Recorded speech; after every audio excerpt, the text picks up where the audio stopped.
நான் பண்புள்ள பெண்ணாக இருக்க வேணும்னு கேட்கணும். இப்ப பெண்கள் இருக்கிறாங்க, அவங்ககிட்ட இருக்க கொனைக்கேடு ஒரு சிலருக்கு, அவங்ககிட்ட இருக்க கொனைக்கேடு அவங்களுக்கே தெரியாது, எதை செஞ்சுக்கிட்டே போயிட்டு இருப்பாங்க. அது அறியாமை. இதுவும் இயற்கை தான்.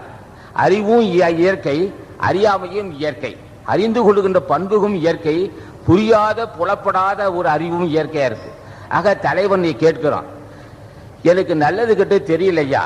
பெண்களே கேட்கலாம், எனக்கு நல்லது கிட்ட தெரியல, என் செயல்பாடு என்னை பலகீனப்படுத்துதா அல்லது என் செயல்பாடு நன்மை உண்டாக்குதா?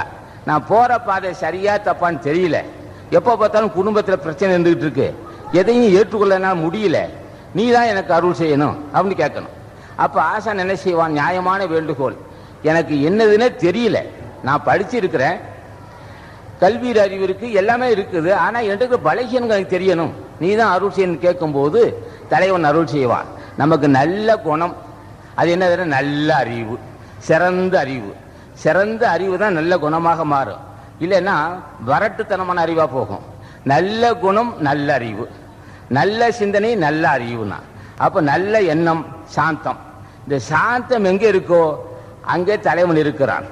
சாந்தம் எங்க இருக்கோ அங்கே சிறப்பறிவு இருக்கு. சாந்தம் எங்க இருக்கோ அங்கே கல்வி இருக்கு. ரெண்டாவது நான் மூணாவது படிச்சிருப்போம், ஒரு அம்மையார் ரொம்ப சாந்தமா இருக்கும், மிகுதியா கல்வி இருக்கும், அவர் தடுமாறிக்கிட்டு கிடக்கும். என்ன காரணம்? இந்த சாந்தத்துக்கும் கல்விக்கும் சம்பந்தம் இல்லை, இந்த சாந்தத்துக்கும் இனத்துக்கும் சம்பந்தம் இல்லை. அப்ப சாந்தம் எங்க இருக்குன்னா, தினம் தியானம் செய்ய வேண்டும், நான் சாந்தமாக இருக்கணும், மன அமைதி பெறணும். அமைதியான இதயம் எங்க இருக்கோ அங்கே ஆரோக்கியம் இருக்கு, உடல் ஆரோக்கியம் இருக்கு. அமைதி கெட்ட இதயம் உடல் ஆரோக்கியம் குன்றி போகுது. தடுமாட்டம், ஏதேதோ போட்டு உடட்டுதல், கற்பனை செய்தல், நடந்தது நடக்க போறது என்ன ஏற்படுமோ எல்லாம் சிந்திக்கிறதெல்லாம் பலகீனங்கள். ஆக ஓம் அகத்தீசாய நம, ஓம் அகத்தீசாயம் சொல்றான். எதுக்கு என்ன கேட்கறன்னு கேட்பான். எனக்கு சாந்தம் வேணும்னா, மன அமைதி வேணும்னா, அமைதி உள்ள இடத்துல உடல் ஆரோக்கியம் இருக்கும்.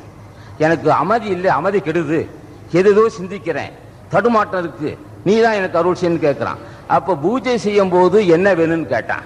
எனக்கு சாந்தம் வேண்டும், மன அமைதி வேண்டும். மன அமைதி எப்போ ஒரு நான் திருவுள் துணையிலாட்ட முடியாது. ஏன்